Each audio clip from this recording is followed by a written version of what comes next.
Scary telling.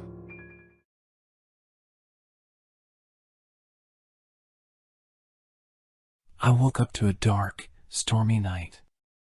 The sound of rain was pounding against my window, and the wind was howling outside. I couldn't sleep, so I got up and walked over to the window to look outside. That's when I saw it. The rain was no longer clear, but a deep shade of red. It was as if someone had mixed blood into the rain. At first, I thought my eyes were playing tricks on me, but as I looked closer, I realized that it was really happening. I felt a chill run down my spine, and a sense of unease filled my body. I had never seen anything like it before. I decided to call my friend Emma, who was always into the paranormal and the supernatural. I told her about the blood rain, and she immediately came over to my house. When she arrived, I showed her the rain, and she was just as shocked as I was. We sat in my living room, watching the blood rain fall outside. It was a terrifying sight. We tried to come up with logical explanations, but nothing seemed to fit. Emma suggested we go outside to investigate, and I reluctantly agreed. We put on our raincoats and went outside into the storm. The rain was cold and heavy, and it was difficult to see through the thick droplets. We walked around the neighborhood, trying to find any clues about what was happening. As we walked, we noticed that the trees and grass were turning a deep shade of red. It was as if the blood rain was staining everything it touched. We eventually came across a small park, and that's when we saw it. There was a figure standing in the middle of the park, surrounded by a pool of blood. We couldn't make out who or what it was, but we could feel its presence. It was as if it was watching us, waiting for us to make a move. We slowly backed away, but before we could leave, the figure turned and started walking towards us. It was moving slowly, but with purpose. We were frozen in fear, unable to move or speak. As it got closer, we could see that it was a woman, dressed in a white gown, but her face was covered in blood. She didn't say anything, but instead reached out her hand towards us. We could see that her hand was also covered in blood. We knew we had to get out of there, so we turned and ran as fast as we could back to my house. Once we were inside, we locked all the doors and windows and sat in silence, trying to process what had just happened. We didn't know what to do or who to call. All we knew was that we had to stay together and stay safe. The sound of the rain continued throughout the night, but eventually it began to subside. When we looked outside the next morning, the rain had stopped and everything was back to normal. The grass and trees were green again, and there was no sign of the blood rain or the woman in white. We never spoke of that night again, but the memory stayed with us forever. We still wonder what it all meant, and whether it was a warning of some sort. All we know is that we will never forget the night we witnessed the blood rain. Weeks passed, and life returned to normal. But Emma and I couldn't shake the feeling that something was off. We both started having strange dreams of the woman in white and the blood rain. They were always the same. The woman would reach out her hand towards us, and we would wake up in a cold sweat. We tried to brush it off as just a coincidence, but as the dreams continued, we knew something was wrong. One day, Emma called me in a panic. She said she had seen the woman in white again, standing outside her house. She was too scared to move, so I went over to her house to check it out. When I arrived, I saw the woman in white standing outside Emma's window. She was just as we remembered her, covered in blood, with a blank expression on her face. I tried to call out to her, but she didn't respond. I reached out to touch her, but my hand went straight through her body. That's when I realized she wasn't real. She was a ghost, a spirit from another world. But why was she here, and what did she want from us? We decided to do some research, and that's when we came across a local legend. It was said that many years ago, a woman in white was murdered in the park we had seen her in. Her body was never found, and her killer was never caught. It was believed that her spirit still haunted the park, seeking revenge on anyone who crossed her path. We knew what we had to do. We had to go back to the park and confront the woman in white. We weren't sure how to do it, but we knew we couldn't let her continue to haunt us. We returned to the park at night, just as we had seen her before. We called out to her, and this time she turned to face us. We could see her eyes, black and hollow, staring straight through us. She reached out her hand again, but this time we didn't run. We stood our ground, and something strange happened. The rain started to fall again, but this time it was clear. As the rain fell, the woman in white started to disappear. It was as if the rain was washing away her spirit, cleansing the park of her presence. When she was gone, we both felt a weight lift off our shoulders. We knew we had done the right thing, and that we had finally put the woman in white to rest. From that day on, we never saw the woman in white again. The dream stopped, and life returned to normal. But we knew that we had been a part of something strange and supernatural, something that we would never forget. The rain continued to fall, and as I looked up at the sky, I couldn't help but wonder what other mysteries and secrets lay hidden in the world, waiting to be discovered. As weeks turned into months, Emma and I became more and more obsessed with the supernatural. We spent our free time researching and investigating paranormal activity, trying to uncover the truth behind the strange and unexplained. One day, we received a tip from a local psychic. She said that there was a haunted house on the outskirts of town, a place where many people had gone missing over the years.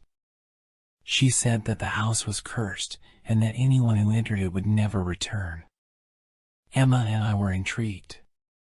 We decided to investigate the house ourselves to see if the rumors were true. We drove out to the house, a dilapidated old mansion on the edge of the woods. The air was thick with an eerie silence, and we could feel a sense of foreboding as we approached the house. As soon as we stepped inside, we knew something was wrong. The air was heavy with the stench of decay, and the walls were covered in peeling wallpaper and cobwebs. We could hear strange noises coming from upstairs, like footsteps and whispers. We started to explore the house, searching for any clues about its past. As we climbed the stairs, we heard a blood-curdling scream. We ran towards the sound and found ourselves in a room filled with old, rusted tools and surgical equipment. There was a figure lying on a table in the middle of the room, covered in blood and surrounded by candles. We tried to leave the room, but the door wouldn't budge.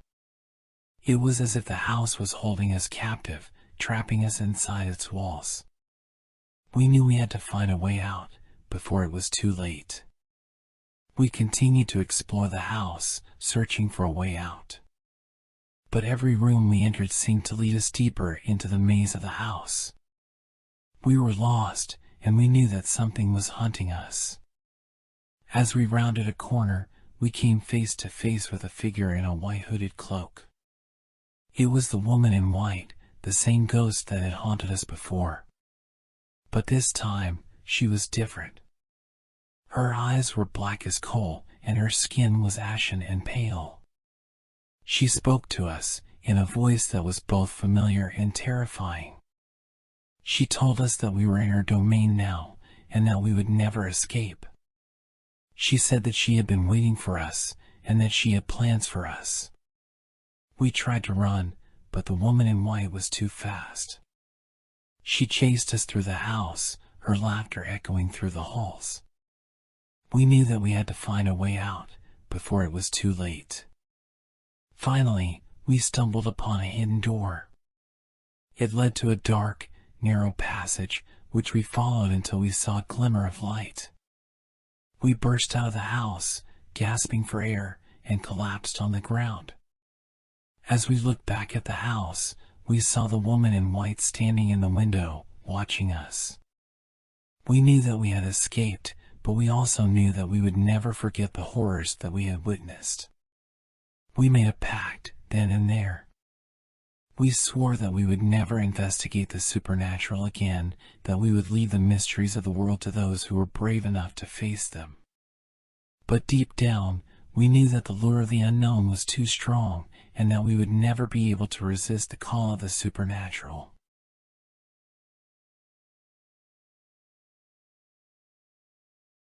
My husband and I had been searching for answers for the past year. Our baby had been born with a rare liver condition, and despite our best efforts, he had passed away after only a few short months. We were devastated and heartbroken, but what made it worse was the fact that his liver had gone missing. We had asked everyone involved in the medical procedures surrounding our baby's birth and care, but no one seemed to know where the liver had gone. We had filed complaints and even gone to court, but nothing seemed to work. We were at a loss until we received a call from a private investigator we had hired. He told us that he had found the doctor who had delivered our baby and that he was willing to speak with us. We were both relieved and anxious to finally get some answers, so we agreed to meet with him. When we arrived at the doctor's office, we were greeted by a small, frail-looking man with white hair and a kind smile. He invited us into his office and offered us some tea, which we politely declined. He looked at us for a moment and then began to speak. "I remember your baby," he said softly. "He was a beautiful little boy, and I did everything I could to save him." We both nodded, trying to hold back tears. "But there's something else," he continued. "Something I've been carrying with me for a long time." My heart began to race as he spoke. Could he finally have some answers for us? The doctor took a deep breath and looked directly at me. "I'm sorry to say this, but I took your baby's liver."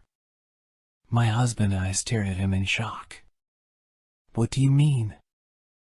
I asked. "I knew that your baby's liver could save another child's life," the doctor explained. "But I didn't want to ask for your permission.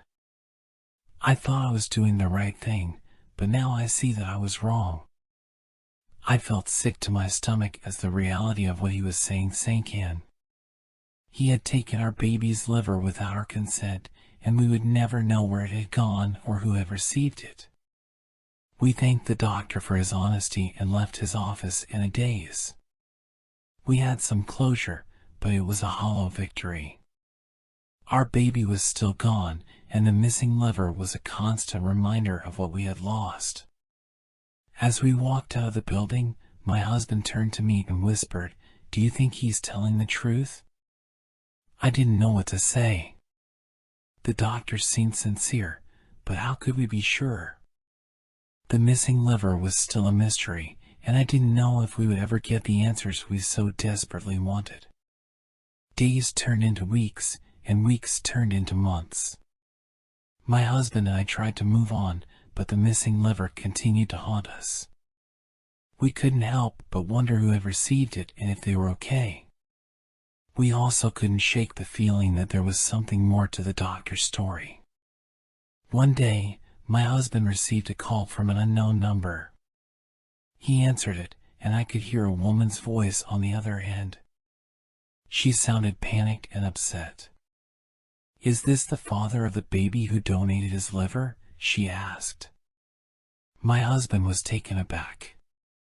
"Donated his liver?" he repeated. "Yes," the woman said. "My daughter received a liver transplant around the same time as your baby passed away. We were told it was from an anonymous donor, but I just found out that it might have been from your baby." My husband and I were both stunned. We had never even considered the possibility that our baby's liver had been used for a transplant. It was both heartwarming and heartbreaking to know that our baby had saved someone else's life. The woman on the phone was crying now. "I just wanted to thank you," she said. My daughter is alive today because of your baby's gift. My husband and I were both in tears as we hung up the phone. It was a bittersweet moment, knowing that our baby had made a difference in someone else's life, but also feeling the pain of his loss all over again. But the phone call also reignited our curiosity about the missing liver. We began to wonder if there was more to the story than the doctor had told us. So, we decided to do some investigating of our own. We started by looking into the hospital where our baby had been born.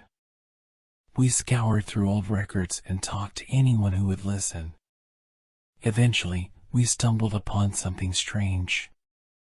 In the hospital's archives, we found a log of all the organ donations that had taken place in the past few years. It was a long list, but one name stood out to us. The name of the doctor who had delivered our baby. We couldn't believe what we were seeing. The doctor who had taken our baby's liver had also donated multiple organs himself. It was a strange coincidence, or was it something more? We continued to dig deeper, and soon we discovered something even more chilling. The doctor had a reputation for being unconventional in his medical practices. He had been involved in several malpractice lawsuits and had even been suspended from practicing medicine at one point. The pieces began to fall into place. Had the doctor taken our baby's liver for a transplant without our consent? Was he using his position as a doctor to obtain organs for his own purposes? The more we thought about it, the more it seemed to make sense. We had to find out the truth, no matter what. We decided to confront the doctor once again, this time armed with the information we had uncovered. It was a risk, but we knew that we had to do it. We returned to the doctor's office, and this time his smile was replaced by a look of apprehension as we entered. "What do you want?" he asked, his voice shaking slightly. "We know what you did," I said, my voice trembling with anger and fear. "We know that you took our baby's liver without our consent." The doctor didn't deny it. "I did what I thought was best," he said.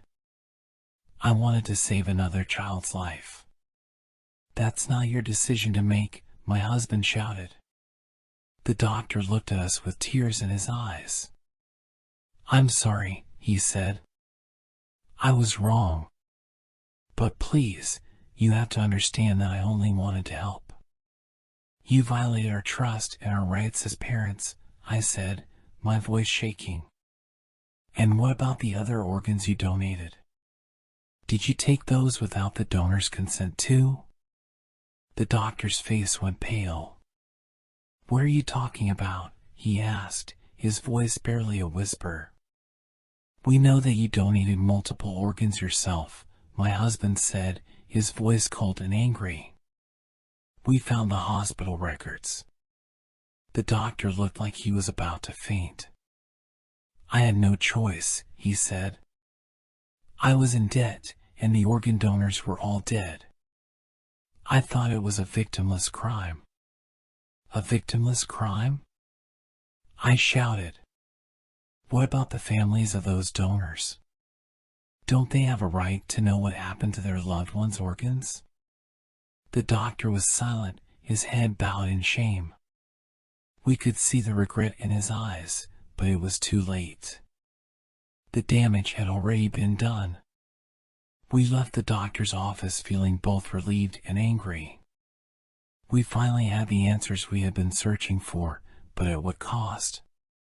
Our trust in the medical profession had been shattered, and the memories of our baby's death had been stirred up once again.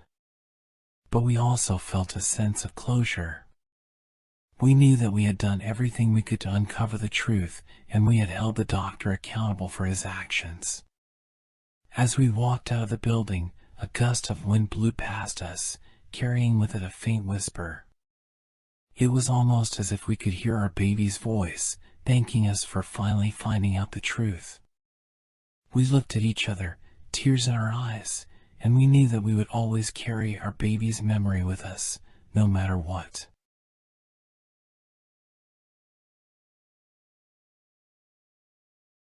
I never believed in ghosts, spirits, or anything supernatural. My rational mind always found an explanation for every weird event. Until the night I experienced something that changed my beliefs forever. It all started with the annual blackout night in my village. Every year, on the first full moon night of October, something strange happens to everyone in our village. At exactly midnight, we all black out for 24 hours, and the next day, we wake up with no recollection of what happened during the blackout. It has been happening for generations, and no one knows why. Some say it's a curse, while others believe it's a mystical event that happens once a year. But for me, it was just an excuse to party hard without worrying about the consequences. Last year, on blackout night, I went to the pub with my friends. We drank, danced, and had a great time until midnight. Then, suddenly, everything went dark. The next thing I remember is waking up the next day with a terrible headache and no memory of the previous night. However, something was different this time. When I went outside, I saw that the entire village was in chaos. People were screaming and crying, and the air was thick with the smell of burning incense. I asked my neighbor what happened, and she looked at me with a mixture of horror and pity. "We almost did it," she said. "We almost jumped." "Jumped where?" I asked, confused. "Off the cliff," she replied, pointing towards the edge of the cliff that overlooked the sea. It was then that I noticed that we were all standing on the edge of the cliff, just 1 inch away from falling to our deaths. I couldn't believe it. How did we get here, and why were we all standing so close to the edge? As I walked closer to the edge, I noticed that there were ropes tied around everyone's waist, keeping us all in place. It was as if someone had planned this mass suicide and tied us all up to ensure that we wouldn't back out. But who could have done this, and why? I looked around and saw that everyone was still in a daze, as if they were still under some kind of trance. I tried to snap them out of it, but it was no use. They just stared blankly ahead, oblivious to their surroundings. That's when I noticed a strange symbol carved into the ground, just a few feet away from where I was standing. It was a circle with a pentagram inside, and it was surrounded by strange symbols and letters that I couldn't understand.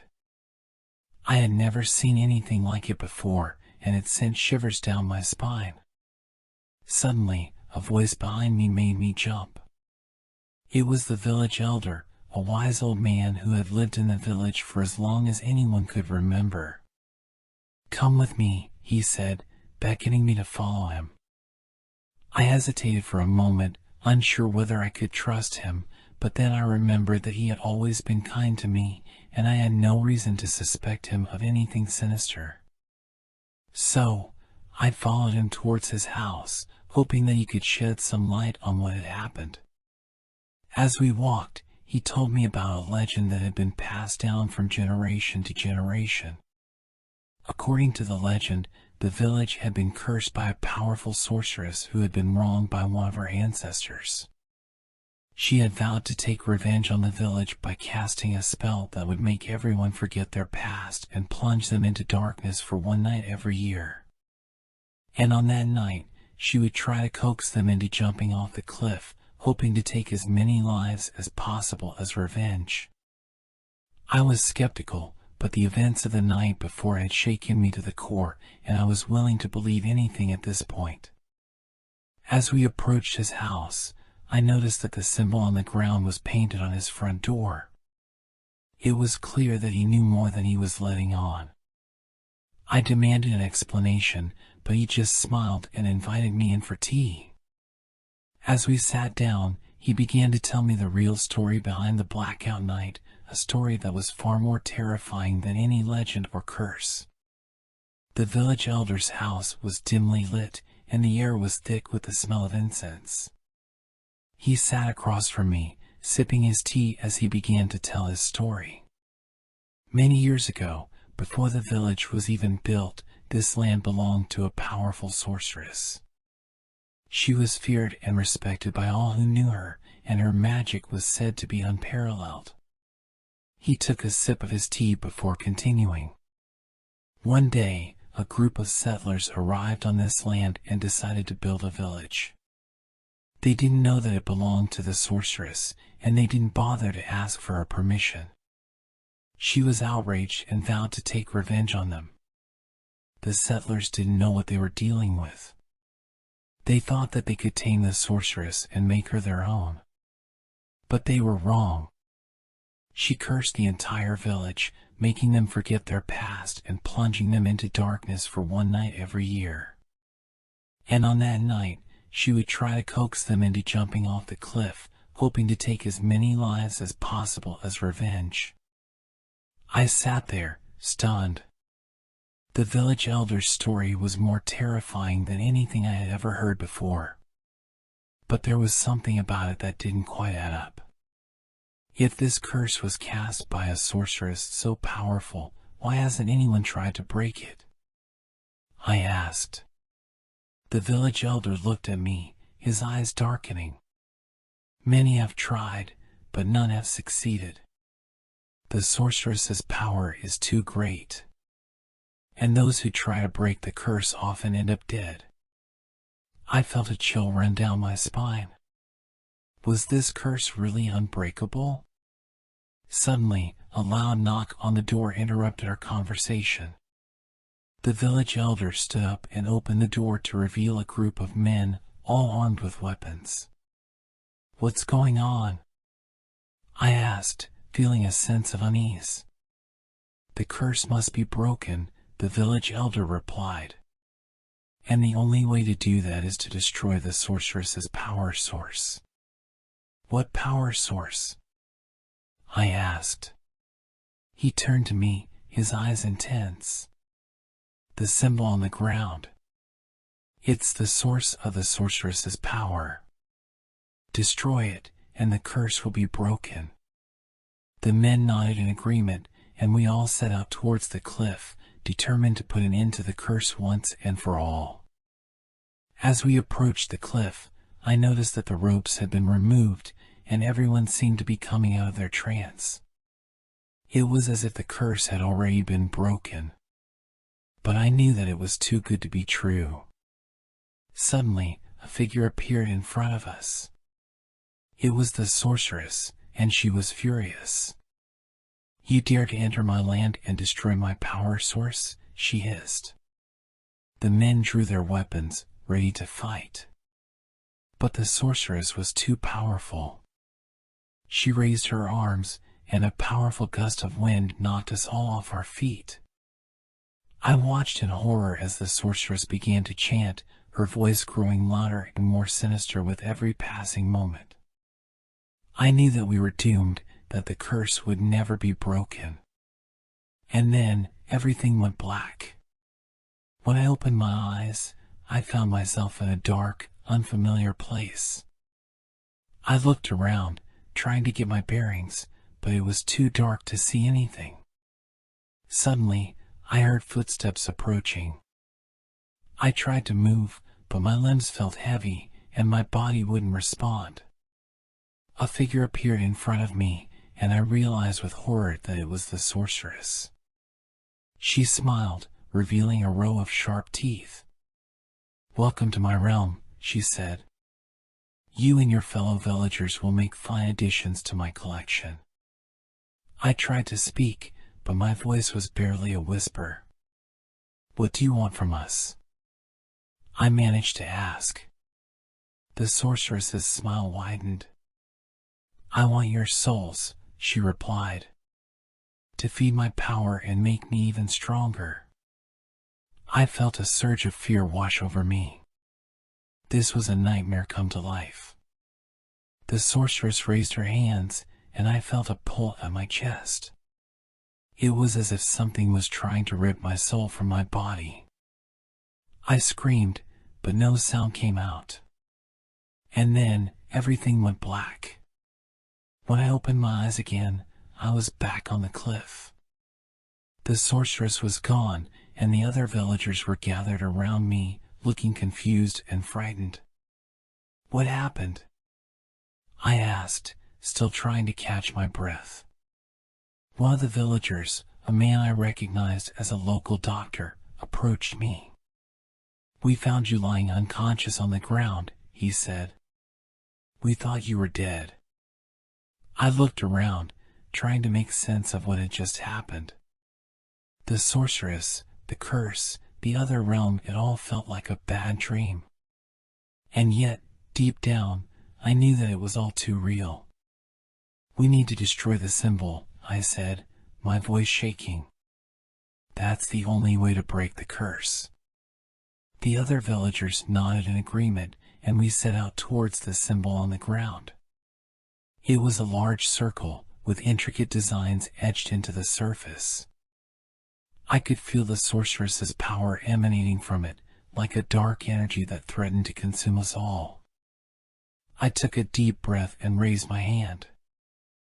I was about to strike the symbol when a voice stopped me. "Don't," the village elder said. "We need to find another way." I looked at him, confused. "What other way?" I asked. The village elder looked at me, his eyes filled with sorrow. "We cannot destroy the symbol without sacrificing a life," he said. "It's the only way to break the curse." I felt a chill run down my spine. A life? Whose life?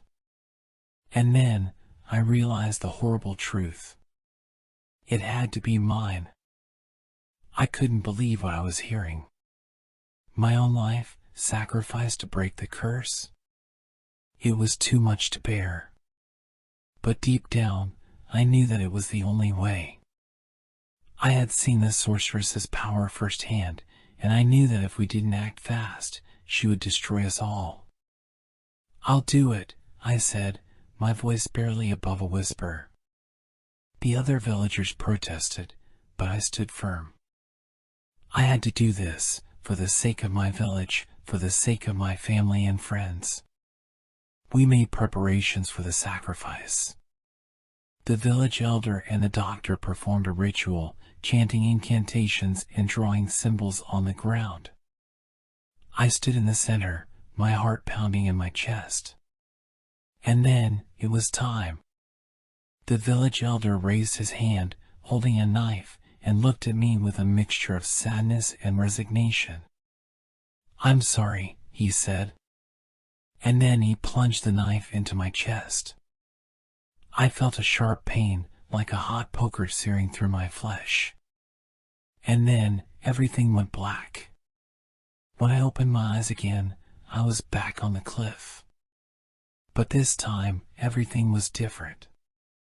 The curse was broken, and the villagers were no longer under the sorceress's control. I looked around, trying to make sense of what had just happened. The sacrifice, the curse, the other realm, it all felt like a distant memory. And yet, I knew that it was all too real. The village elder approached me, a look of awe on his face. "You did it," he said.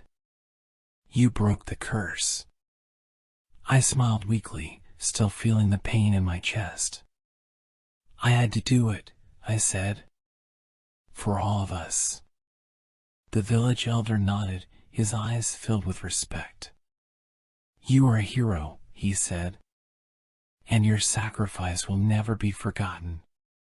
And with those words, the villagers gathered around me, offering their thanks and gratitude. It was a moment of triumph, a moment of victory over the forces of darkness. But even as I basked in the warm glow of their appreciation, I couldn't help but feel a sense of unease. The sorceress was still out there, somewhere, waiting for her next opportunity to strike. And I knew that when she did, I would be ready. Days turned into weeks and weeks turned into months. Life in the village slowly returned to normal. But even as the villagers went about their daily routines, there was a sense of unease that hung in the air. It was as if everyone was waiting for something to happen, something to disrupt the fragile peace that we had all fought so hard to attain.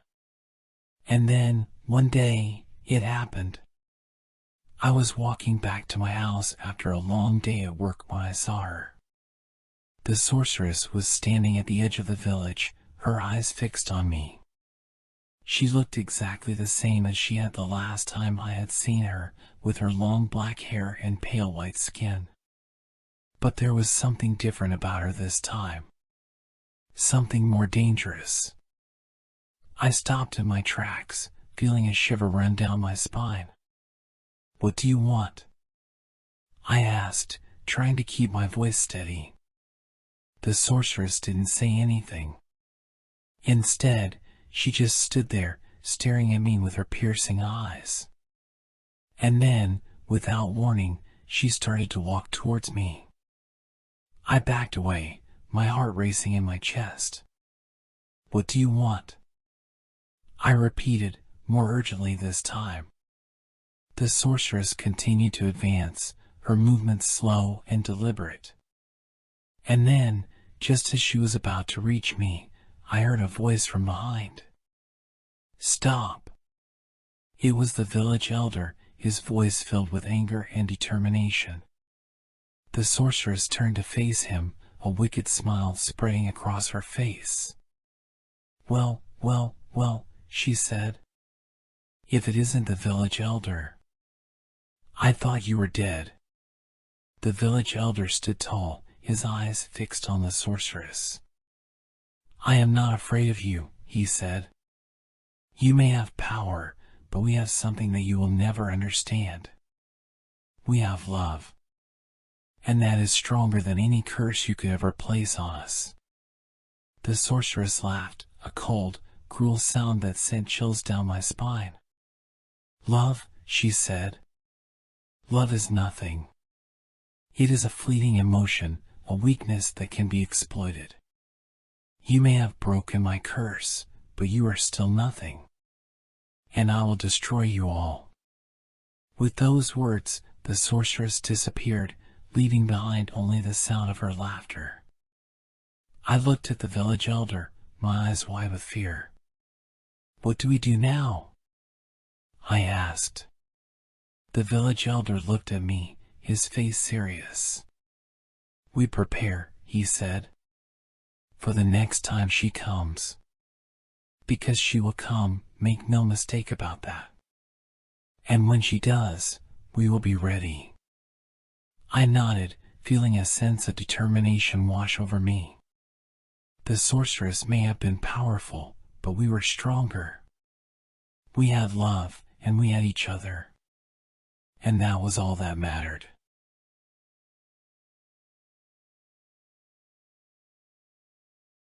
The sound echoed through the empty hallway, sending chills down my spine. I froze in place, my heart racing as I tried to locate the source of the noise. I was standing in an abandoned hospital, a place I had only heard of in stories. It was said to be haunted by the spirits of the patients who had died there, and I had foolishly decided to investigate. I took a deep breath, trying to calm myself down. It was probably just the old building settling. I continued down the hallway, my flashlight illuminating the peeling wallpaper and broken tiles. As I walked, I felt like I was being watched, like there were eyes on me from every direction. I turned a corner and saw a door slightly ajar. I pushed it open and found myself in a room filled with medical equipment. There were tables with rusted instruments, empty 4 bags, and a bed with restraints still attached. The room felt heavy, as if there was something lingering in the air. I was about to turn and leave when I noticed a folder on the table. It was labeled with my name. My heart skipped a beat as I picked it up, my hands shaking. I opened it and saw that it contained my medical records. I flipped through the pages, trying to make sense of what I was seeing. The last entry caught my eye. Patient admitted with severe anxiety and inability to focus. Recommended for experimental treatment. I felt sick to my stomach. This couldn't be real. I must have been imagining things. But then I heard another noise, this time coming from behind me. I turned around and saw a figure standing in the doorway. It was a nurse, or at least, it looked like one. But her skin was pale and her eyes were sunken in. She was wearing a uniform from another era, and her hair was pulled back in a severe bun. She looked like she had been dead for years. I tried to run, but my legs wouldn't move. The nurse started to move toward me, her hands outstretched. I could feel her breath on my face as she leaned in close. "Welcome back," she whispered. "We've been waiting for you." I tried to scream, but no sound came out. I was frozen in place, trapped in the nurse's grip. She led me out of the room and down the hallway, her grip tightening with every step. We turned a corner and came face to face with a large metal door. The nurse opened it with a key from her pocket and pushed me inside. The room was small and windowless, with only a flickering light bulb to illuminate the space. The nurse locked the door behind her and stood in front of me, her eyes piercing into my soul. I could feel her gaze weighing on me, and I tried to back away, but there was nowhere to go. "Who are you?" I finally managed to ask, my voice shaking. The nurse's lips curled into a sinister smile. "I am Nurse Carter. And you are a patient." "A patient?" I repeated, confused. "What do you mean?" "You were here once before," Nurse Carter said. "But you left before we could finish the treatment. We've been waiting for you to come back." "Treatment? What treatment?" I couldn't remember ever being in a hospital before. But as I looked around the room, I saw images flashing before my eyes. Needles piercing my skin, doctors hovering over me, and the sensation of something being taken away from me. I clutched my head, trying to make sense of the memories flooding back to me. "What did you do to me?" I demanded. Nurse Carter simply laughed. "You'll find out soon enough." And with that, she left the room, locking the door behind her. I was left alone in the darkness, with only my thoughts to keep me company. I knew I had to get out of there, but I didn't even know where to begin. Hours passed, or maybe it was only minutes.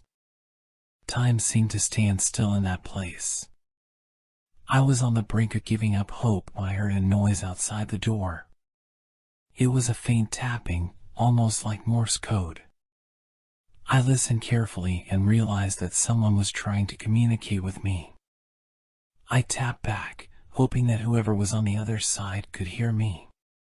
The tapping continued, and I felt a glimmer of hope. Maybe I wasn't completely alone in this place. Maybe there was someone who could help me escape. The tapping continued for a few more minutes before it suddenly stopped. I waited anxiously, hoping that whoever was on the other side would start tapping again. But instead of the tapping, I heard the sound of footsteps approaching the door. My heart raced as I backed away from the door, unsure of what was going to happen next. The door suddenly burst open, and a figure stepped into the room. It was a man, wearing a black hoodie and jeans, with a mask covering his face. He held out a hand to me, motioning for me to follow him. "Who are you?" I asked, hesitating. "It doesn't matter," the man said. "Just trust me and come with me." I didn't have many other options, so I decided to trust him. I took his hand, and he led me out of the room and down the hallway. We passed by several other doors, some of them open and some of them closed. I could hear the faint sounds of screaming and crying coming from behind some of the doors, and I shuddered at the thought of what was happening to those poor souls. Finally, we reached a door at the end of the hallway. The man opened it, and we stepped out into the cool night air. We were in a courtyard, surrounded by high walls and barbed wire. I could see the lights of the city in the distance, but it felt impossibly far away. "Where are we?" I asked, looking around in confusion. "You're in a hospital," the man said. "A psychiatric hospital. And I'm here to help you escape." I felt a wave of relief wash over me. I had known that something was wrong with that place, but I had never imagined it was a psychiatric hospital. The memories of needles and doctors started to make more sense. "How did you find me?" I asked, still not sure if I could trust him. "I've been watching you for a while," the man said cryptically. "But we don't have time to waste. We need to get out of here before they realize you're missing." We started to run, the man leading the way. We climbed over walls, crawled under fences, and dodged security guards. It felt like we were in a movie, and I kept waiting for someone to wake me up from the nightmare. Finally, we reached the outskirts of the city, where the man hailed a taxi. We climbed in, and he gave the driver an address. "Where are we going?" I asked, my heart racing. "A safe house," the man said. "You'll be safe there, at least for a little while." I leaned back against the seat, feeling the adrenaline start to wear off. I was safe, for now. But I knew that my journey was far from over. The taxi ride was quiet, with neither of us saying a word. I tried to calm my racing thoughts and focus on what I needed to do next. But every time I closed my eyes, I could see the face of the doctor who had injected me with the sedative. Finally, the taxi pulled up in front of a nondescript building in a quiet neighborhood. The man paid the driver and led me inside. The safe house was small, with just a few rooms and minimal furniture. But it felt like a haven after the nightmare I had been through. The man sat me down on a couch and handed me a glass of water. I drank it gratefully, feeling the cool liquid soothe my dry throat. "Now," the man said, sitting down next to me, "we need to figure out what we're going to do next. You can't just go back to your normal life after this." I nodded, knowing that he was right. But I had no idea what my options were. I was just a college student with no resources or connections to help me. "We need to get some evidence," the man said. "Proof of what they're doing in that hospital. That's the only way we can stop them." I looked at him in confusion. "How are we supposed to do that?" "We'll have to break back into the hospital," he said. "Find some files, some documents, anything that can prove what's going on in there." I shuddered at the thought of going back to that place. But I knew that he was right. If we didn't have any evidence, no one would believe us. The next few days were a blur of planning and preparation. The man, whose name I still didn't know, took me under his wing and showed me how to pick locks and avoid security cameras. We practiced breaking into abandoned buildings, honing our skills until we were confident enough to take on the hospital. Finally, the night of the break-in arrived. We dressed in dark clothes and made our way to the hospital, slipping through the shadows and avoiding the guards. We climbed through a window and found ourselves in a hallway. The man pulled out a flashlight and led the way. We searched through filing cabinets and desks, looking for any evidence of the hospital's illegal activities. We found files on patients who had been held against their will, who had been subjected to cruel and inhumane treatments. But we needed more. We needed something that would prove once and for all what was going on in that hospital. We made our way to the basement, where we found a locked door. The man pulled out his lock-picking tools and got to work. A few tense minutes later, the lock clicked open. We stepped inside and found ourselves in a dimly lit room. In the center of the room was a large metal table, surrounded by various tools and instruments. And on the table was a body. I felt my stomach turn as I realized what was happening. The hospital was conducting experiments on human subjects, using them as test subjects for new drugs and treatments. "We have to get out of here," I whispered, my voice shaking. The man nodded, his face grim.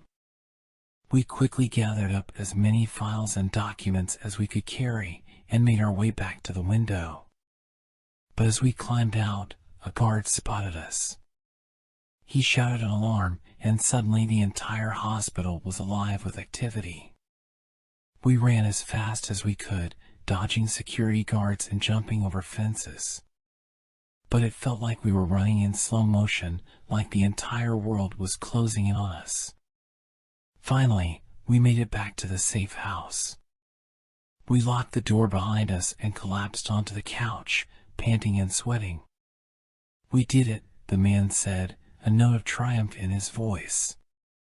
"We have the evidence we need to stop them." But I felt no sense of victory. All I felt was a deep sense of horror and despair, knowing what those people had suffered at the hands of the hospital staff. Over the next few days, we pored over the files and documents, compiling evidence of the hospital's illegal activities. We contacted the authorities, and within a few weeks, the hospital was shut down and its staff were arrested. But for me, the damage had already been done. I couldn't forget what I had seen, what I had experienced. Every time I closed my eyes, I could see the face of the doctor who had injected me with the sedative, and I knew that I would never be able to shake off the fear and the trauma of that night. Years have passed since then, but the memories still haunt me. I have tried to move on with my life, to forget about the hospital and the horrors that I witnessed there. But I know that I can never truly escape what happened to me. It will always be a part of me, a shadow that I can never shake off.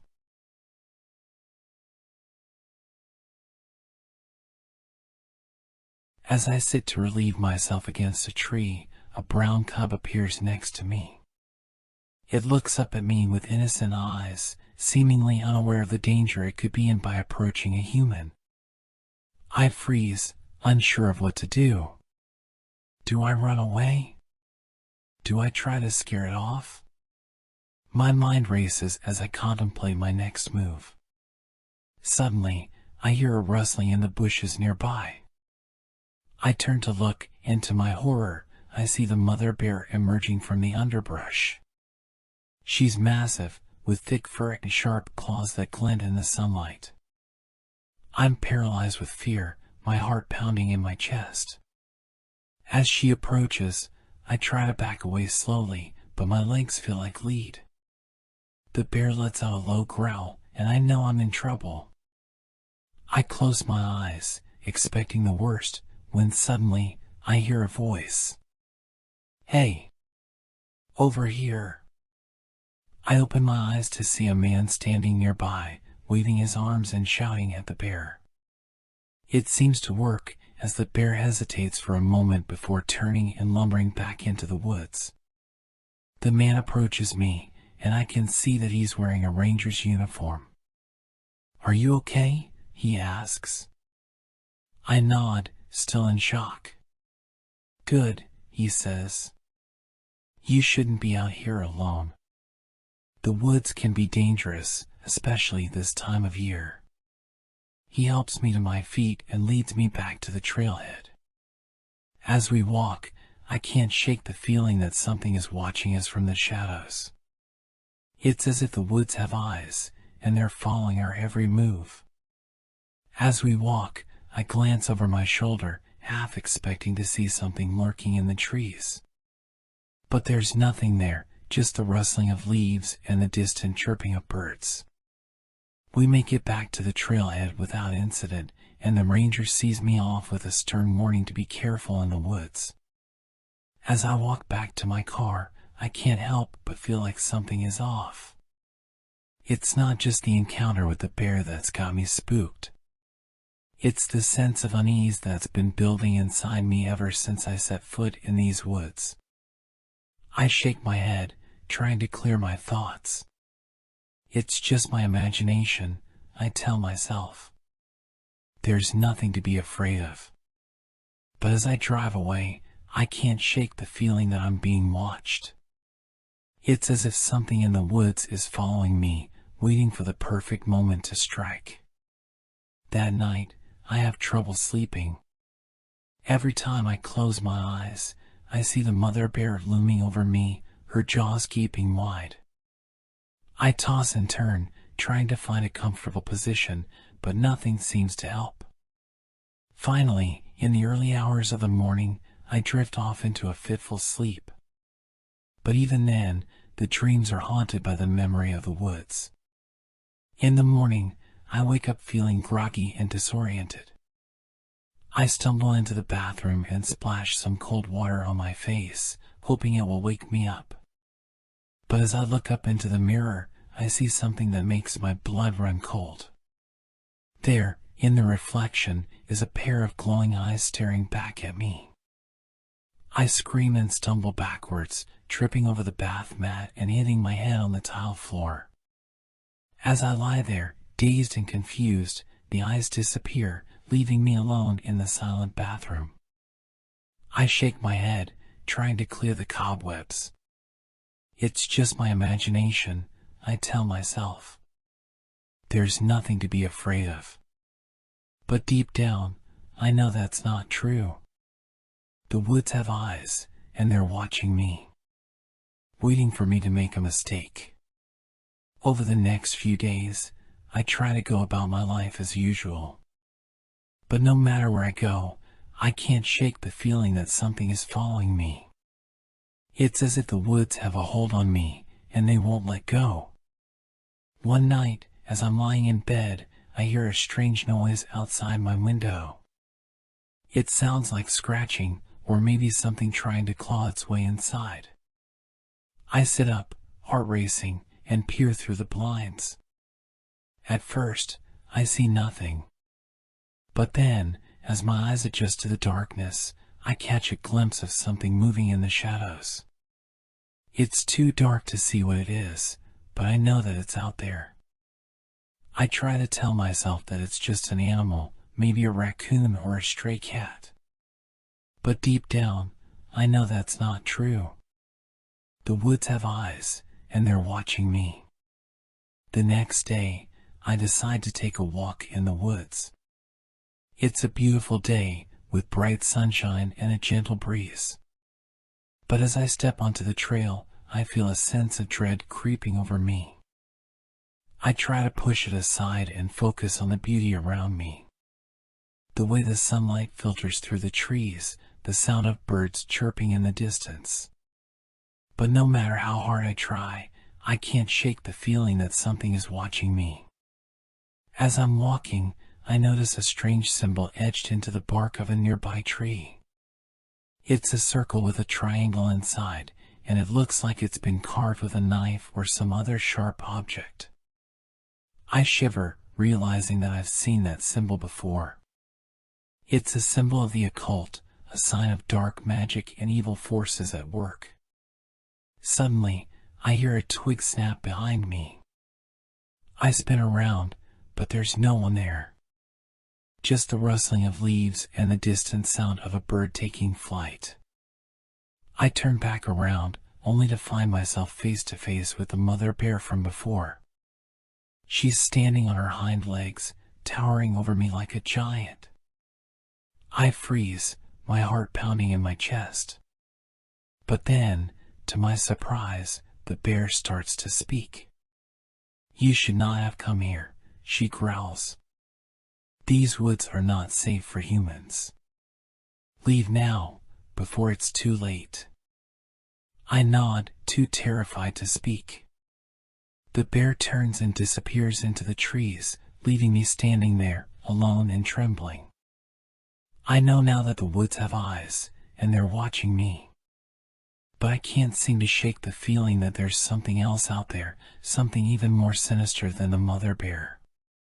something that's been waiting for me all along. I try to ignore the sense of unease that has settled over me and continue walking through the woods. But it's like every step I take is heavy, like I'm walking through molasses. The air around me feels thick and heavy, like a shroud. As I'm walking, I see movement out of the corner of my eye. I turn to look, but there's nothing there. Just the rustling of leaves and the distant sound of a stream. I start to pick up my pace, trying to get out of the woods as quickly as possible. But the feeling of being watched only intensifies, like a weight on my back. And then, out of nowhere, I hear a blood-curdling scream. It's the sound of a woman in agony, her voice echoing through the trees. I freeze, my heart pounding in my chest. I know that scream. It's the same scream I heard that night when I first stumbled into the woods.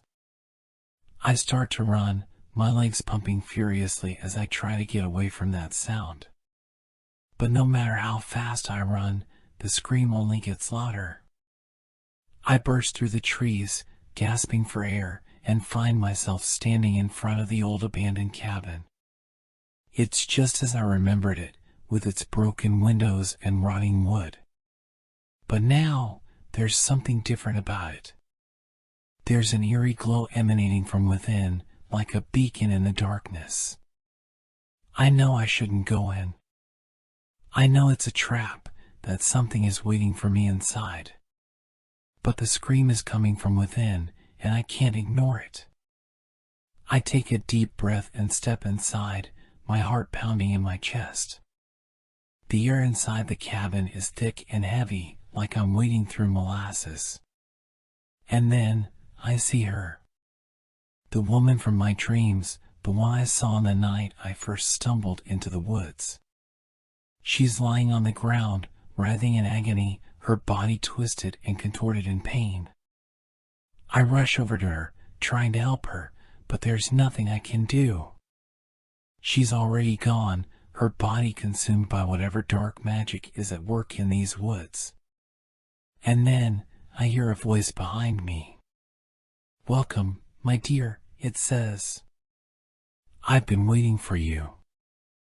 I spin around, but there's no one there. Just the glow of the strange symbol on the wall, pulsing with an otherworldly energy. And then, I hear a growl. A low, rumbling sound that seems to come from all around me. I turn to run, but it's too late. The darkness swallows me whole, and I know that I'll never escape. The woods have claimed me, body and soul, and I'll never be free again.